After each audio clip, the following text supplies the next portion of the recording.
Gamers, today I want to discuss Stormgate with you guys. So I'm going to play a VOD of the stream that I've had, so we don't like stare at the blank AoE4 screen. But I wanted to kind of give my opinion on the game. I get asked somewhat often on my stream what do I think about it. Am I going to play it again? Am I going to stream it? Am I going to switch to it?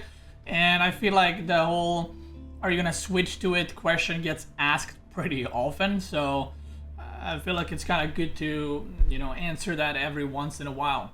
Let's get started with the basics. The art design, this is something that's been discussed a lot. I personally am always, as you guys know in AoE4, gameplay over art or over, history or over anything else. I don't care if a dog is shooting lasers out of his ass or it's a guy with a machine gun shooting. I don't care. I just want good gameplay. So regarding art, I personally don't mind it. I am excited to see what the future race will be. Like, where do they go? Because they kind of got the humans. They got like the demons, basically. The Infernal. And I don't know where they're gonna go with it next. I'm assuming maybe some kind of robots or some kind of, light faction, holy, I don't know. So I'm excited to see where they go with that. Regarding the graphics themselves, like I said, I don't mind. I know a lot of people have an issue with it where they dislike it. Not a big problem for me. A lot of these things, like I've even seen stuff like, why is there a chicken in the game? One of the creep camps. I don't know if that's a placeholder or not. Maybe it is, maybe it's not. But again, I personally am not bothered by it.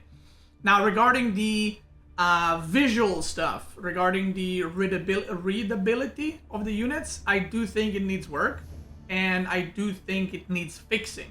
So what do I mean by that? Looking at the units themselves, or when you zoom in, to me, it's all good. Where the problem lies in when there's big battles, when there's like 20-30 units versus 20-30 units, it is extremely hard to see which unit is which. Is this my unit? It's hard to see what's happening, even though there are not as many, 20 versus 20 is not that many units, right? It's very hard to see what's going on in the battle, and I think the reason for that is, so there's like the colors of the units, but then there's also the colors of a player. So in this case, I'm blue, right? But even if I'm not blue, let's say I'm red, my units have this like gray kind of bluish look to them. So even if I'm red, it doesn't really look like striking red. It's kind of a mix of those two. So when there's big battles, the colors kind of just clash with one another, and it becomes very hard to see which unit is which.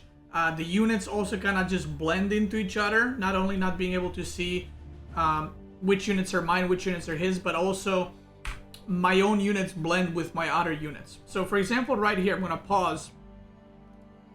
This is what I mean, right? I'm blue, but if you look right here, this aura is blue. So now this unit is kind of blue.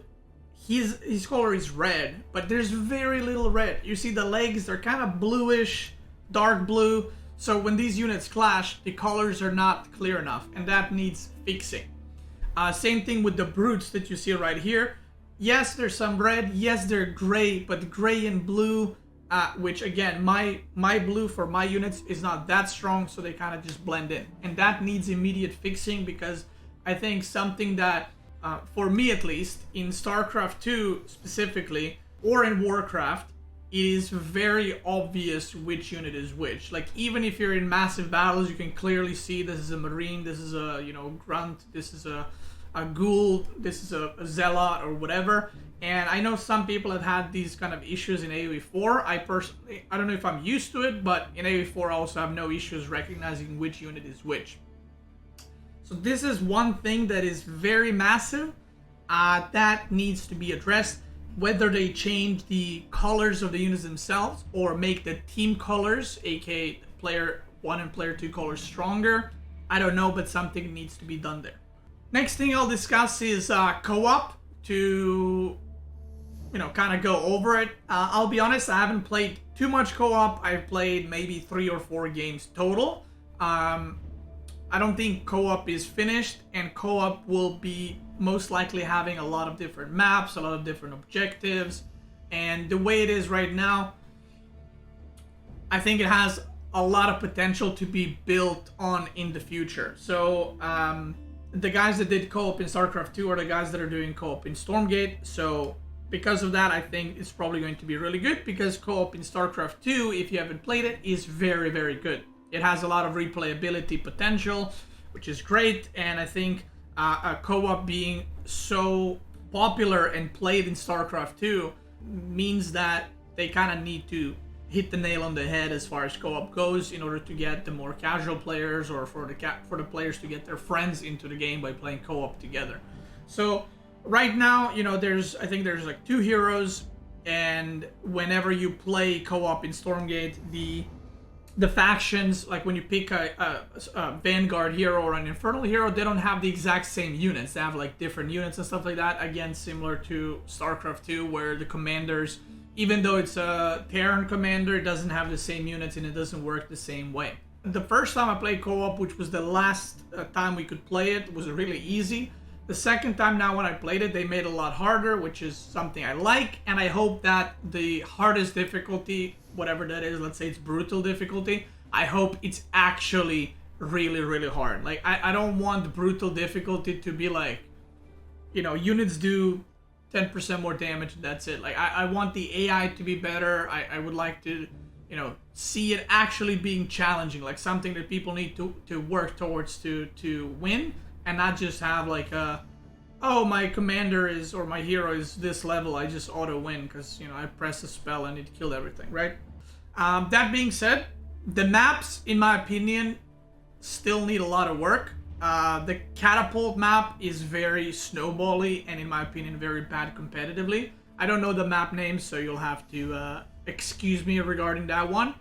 The catapult as a thing on the map, as an objective on the map, is way too strong, and it snowballs the game way too hard, and it forces you to play a certain way, which I don't think is good.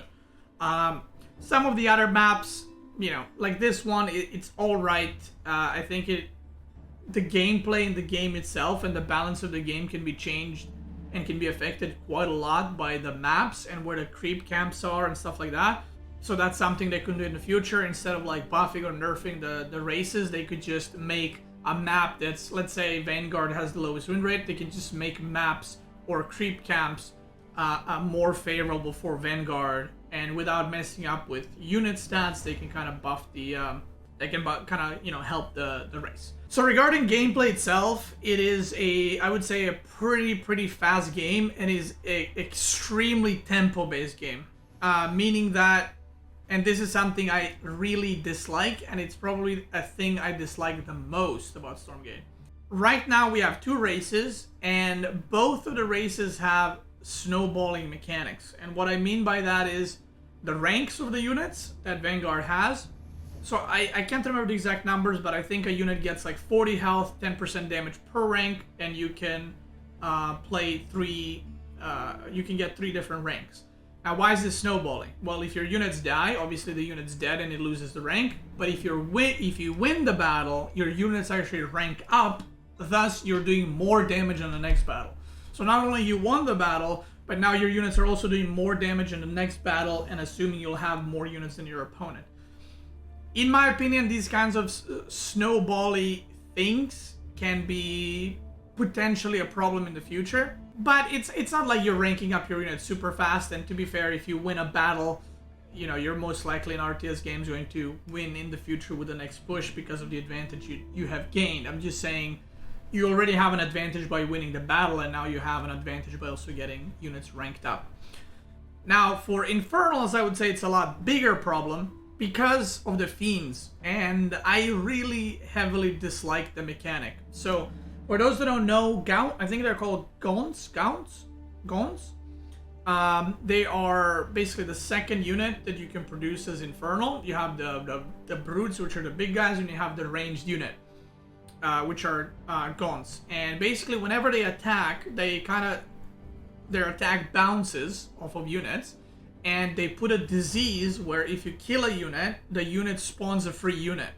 And I really dislike this mechanic, because there's some really weird battles that I've had and that I've seen in Infernal versus Vanguard and Infernal versus Infernal, where the armies are fighting and they're just tossing the stuff and the units are dying and the fiends are just spawning and it's just never ending, like just spawning, and the Vanguard units are killing the fiends and the units are ranking up and the fiends keep spawning, and it just looks weird.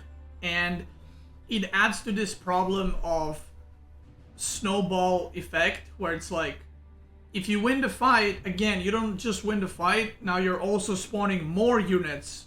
That kind of looks weird in an RTS game. I generally think that free units in an RTS game, in RTS games, are 99% terrible. We've seen this in StarCraft. We've seen this in AoE 4 with Gremlins, which got nerfed multiple times, but they were also very, very strong. They were not free, but insta spawning kind of thing. We've seen it in StarCraft with like swarm hosts and what are they called? Infested Terrans, the auto turrets that lasted forever, PDD in StarCraft and stuff like that. That had a lot of issues, and eventually all of it got removed or just nerfed extremely. I think that this kind of mechanic in RTS games is usually not very good, and in order to make it good, it needs to be heavily balanced and monitored. And at the end of the day, it's not just about balance, it's about, does it make sense to be in an RTS kind of thing. So right now, the last time I played, and again, I've played maybe 10-20 hours of Stormgate in this beta, so I haven't been able to commit as much because I have tournaments coming in AO4. But one of the things that people did on this map specifically is you would start with Infernal, and I did this as Infernal as well when I played it. You go to the haste camp, which is the movement speed buff camp, and you can pull 5 creeps with 1 Gaunt, and you can kind of kite them, and then there's a point where they try to reset. But when they try to reset, you attack it again so they don't regen, and basically you can solo a level 2 camp with Gaunts, and then you spawn 5 free fiends, and then you can go around the map, spawn more, and then you can just do a massive attack that started with like 3 units, but suddenly you have 20 units. And again, it has nothing to do with balance. I just think it's a weird design, and personally something that I'm not really into. And I think every unit in the game, in an RTS, should have somewhat of a clear role, and it should be somewhat, you should need a specific way of using it, right? Like if all units were just A move, that's not very good gameplay. Now, that being said, let's talk about the unit designs themselves. The Vanguard units are very much reminding of Terran, right? You have 2 different siege units. You have an air flyer similar to Banshee / Viking that can kind of harass. You have your Marines, and you need to stutter step and kite away. Then you have your Lancers, which I guess are just new kind of unit that you just A move. And then you have Atlas that, like I said, you have to siege up. You have your medics to heal. So there's a lot of like setting up if you're playing with siege units, or there's a lot of like stutter step, micring back and forth, moving around the map. And that's kind of the gameplay that it goes for. And as you can see there, I just won that big fight, and now a bunch of my units are ranked up, which is what I was talking about earlier. But maybe that's a good thing in order to finish the games faster. I'm not sure. That's kind of how Vanguard plays, and I think right now the units do have a role, a purpose, I guess, a clear purpose. On the other side, I feel that Infernals regarding design is a little bit less developed, I want to say. And one thing I really liked about Infernals in the previous beta is the grunts. I think they're called grunts. I actually don't know the names of the units, but there was an interesting micro you could do with grunts where right now, if a grunt dies, it spawns 2 fiends automatically. But before, that's not how it worked, and you had to manually click. So there was like a lot of microing that you could do in the early game, where when the grunt gets low health, you can split him so that you don't lose the unit. You split him and you get 2 fiends. Brutes, right? Brutes, sorry.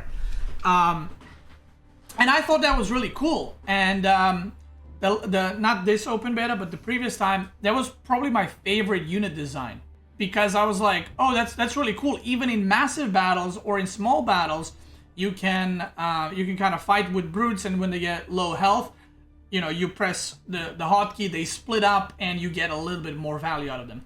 Now they're just automatic. You kill it, it spawns 2 fiends. And I feel like it lost some of the, oh, that's a cool unit, at least to me. And it lost some of its personality, where now it's just like, it's a, a move frontal unit that, that's kind of it. So I hope that they play more with design and have some of the, they keep some of the original ideas and they don't go with, let's just play it safe kind of thing. I don't think they should play it safe. I think they should just try out stuff, see what sticks, see what works, and not try to tunnel vision the game into just balance and what makes sense, but just try some new stuff, right? Regarding the abilities at the top that you see, obviously Vanguard doesn't have all the abilities right now, as you can see there. It's lacking 3 abilities that are locked, and both factions are still missing tier 3 units, so it's hard to see or say what the future is going to look like. But I am okay with that. I am okay with that mechanic. I'm okay with having that in the game. I think it's cool. It kind of adds a little bit more to the game. I am very much against hero units like the dragon is. Maybe with tier 3 units, the dragon is not big of a problem, but I think right now the dragon is so difficult to kill, I guess, to put it the best way possible. And I really dislike that. Or technically it's not a hero, but it kind of is.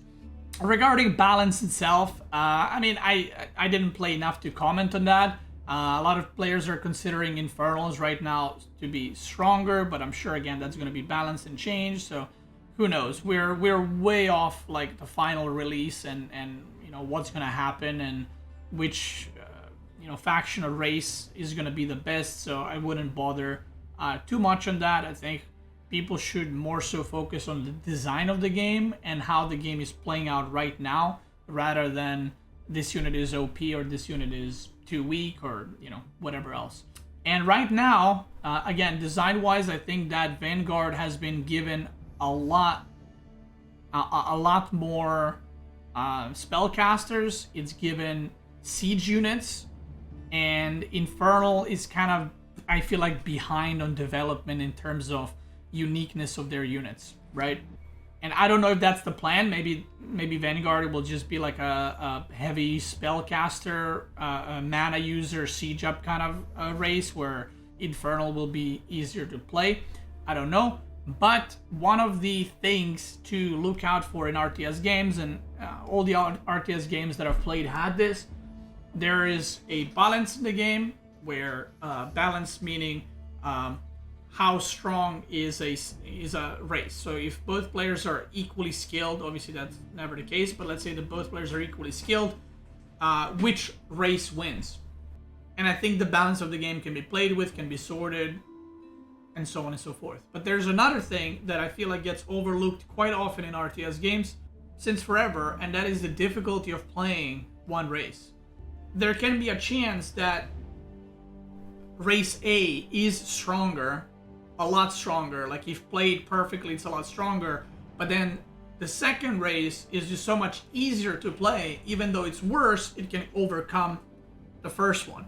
And there's a lot of problems with this. The problems with this start at low levels. Low level players will flock over to whatever is easier, because not everyone can play at 300-400 APM and cast and micro and all that. And then at high level, it will also cause not balance problems, but problems in the way of, like, this guy is just kind of moving across the map and sending units everywhere, and this other guy is trying to siege up, unsiege, move, cast, and stuff like that. And I think that's something they should look out for as well, because as it seems to me right now, I think I played about 3-4 hours of Infernals, and I played 6-7 hours of Vanguard. After playing both, in my opinion, Vanguard is a lot more complicated. This might be due to, the game is not still finished. Maybe, Infernals will get more complicated stuff down the line. But like I said, most of the spellcasters and siege units being on the Vanguard side, and a lot of the units from Infernals are kind of just a move. Even their later tier units, like the huge one with the curve back that can pull, it's just one hotkey and you just pulling like big units. You don't need to do some extreme micro. And then they have the long range guy, which is basically a siege unit, but you don't need to siege it, right? It's like Atlas in a way. It's like higher, I think it's higher range and more single target damage, but less splash. I might be wrong, but then you don't need to siege it, right? So again, that makes it kind of easier to use, easier to play, even though the unit itself is worse than the Atlas. So like I said, that might come or become a problem in the future. I don't know. Regarding the mechanics for the races, how they build and stuff, I think the Vanguard one is fine. Like, you know, being able to double build. I feel like most of the human factions in any RTS game have that. Or overcharging your bobs to build faster, or overcharging them to, you know, have them use defensively. I think that's all fine. Now, the mechanic on Infernals is very worrying, the way it is right now.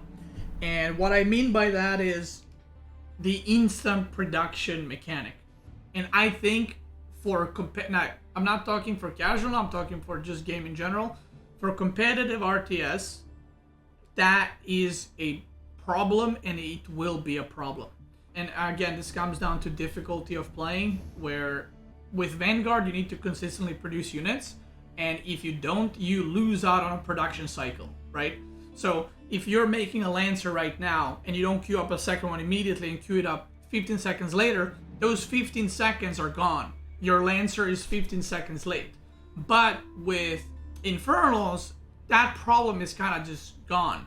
Because the way Infernal works is your units spawn immediately, but there are charges to it. So a charge needs to complete, and then you can pop out a unit. So what this means is you don't need to have perfect macro. You know, let's say you forgot to make a unit and you're getting attacked. Oh, that's fine. Instead of making one unit at a time, you just pop two out and you're fine to defend. And this reminds me quite a bit of Zerg and Protoss mix in StarCraft 2, where, you know, Protoss had the warp in ability, except that could be warped in anywhere in the map, and the Zerg that could just save up larva and then mass produce units. And I think that I'm actually very surprised that they went with this choice, because, you know, that's not how Infernals used to be. So the fact that they changed it to this, I am very surprised. Like, for example, again, if an opponent comes and harasses the Vanguard player, and Vanguard player loses 10 workers, 10 bobs, now you have to rebuild one bob at a time, right? If, let's say you're on 3 bases, so you have to triple produce bobs from different bases, and getting that economy back up will take a little bit, right? Now, if you're playing Infernals and you lose 10 workers, but you were already fully saturated, you can just pop out 9 workers immediately. Like, instantly, literally. Obviously, you need resources for it. And it doesn't seem as punishing, and it doesn't seem as rewarding when you're harassing Infernals, because there's a lot more room for mistakes. So I also think with that, a lot of the decision making, a lot of the timings kind of get changed or get affected, where it's not as important for you to be on point.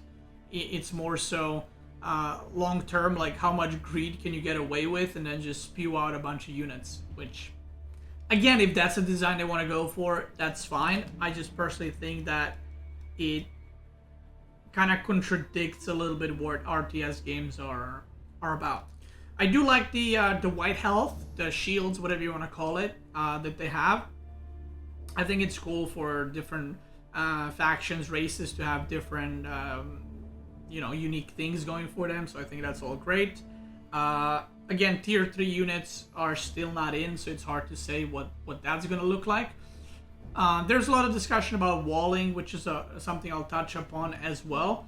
After playing AoE 4, I really dislike the way you have to like wall in StarCraft fully.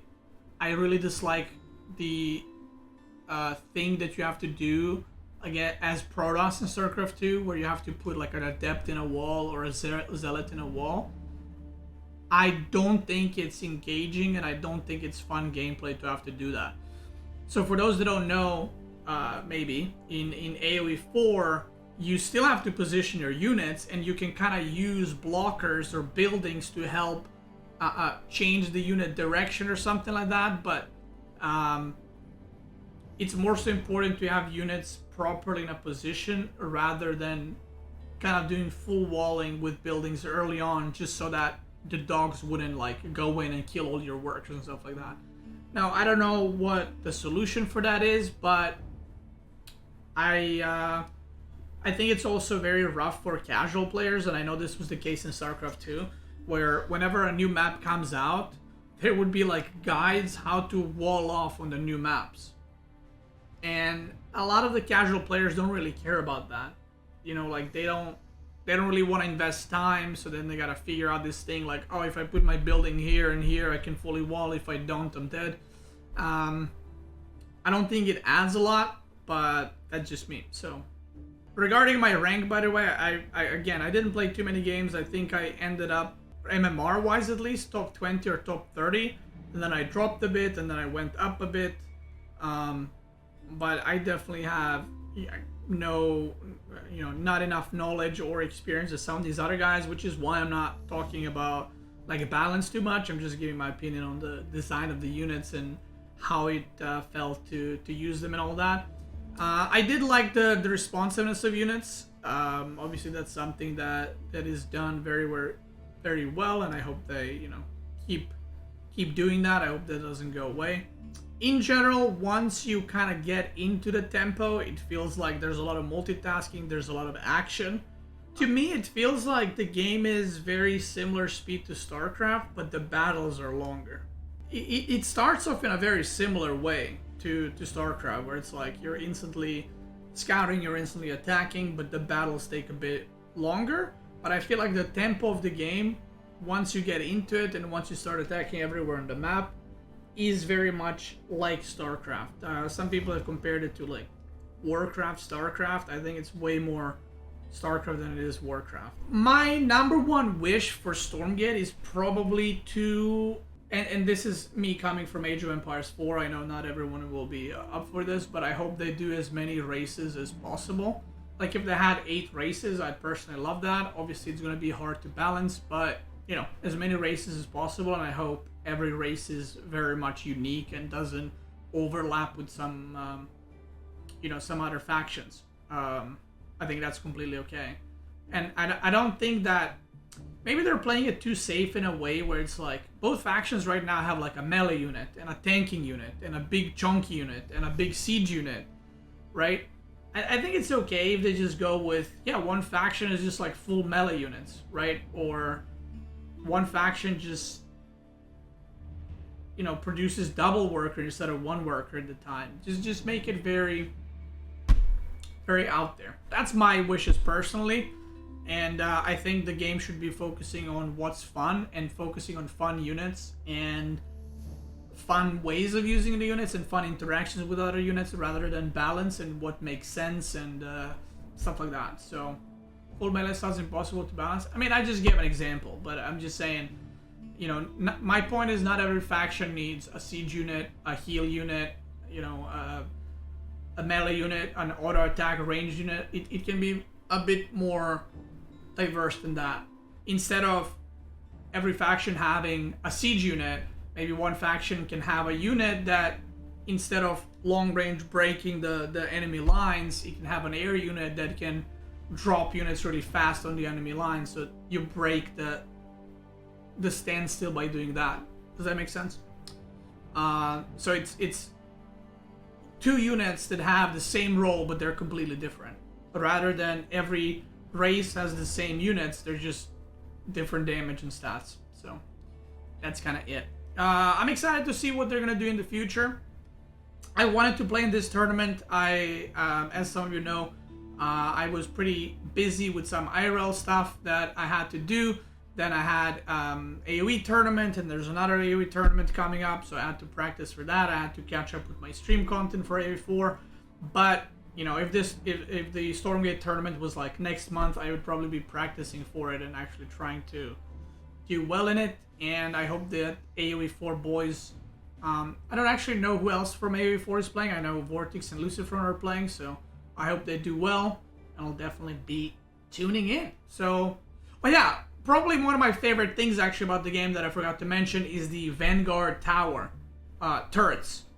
I love the way they did that, where you make a tower, it shoots, but you can put different units inside. That's the kind of creativity that I was talking about. A turret shouldn't be just a turret. If Vanguard had a turret and then Infernals had a turret and they just did the same thing, that's boring. But the fact that you can put different units in the Vanguard turret, I think that's really cool, and that's what I'm talking about.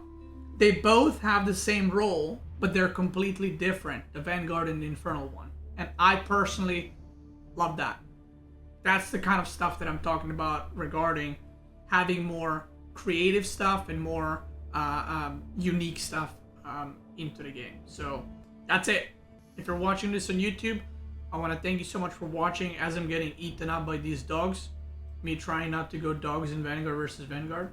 YouTube gamers, thank you so much for watching. Let me know what you think as well. Check them out on Twitch. I'm probably live right now. Twitch gamers, let's keep going.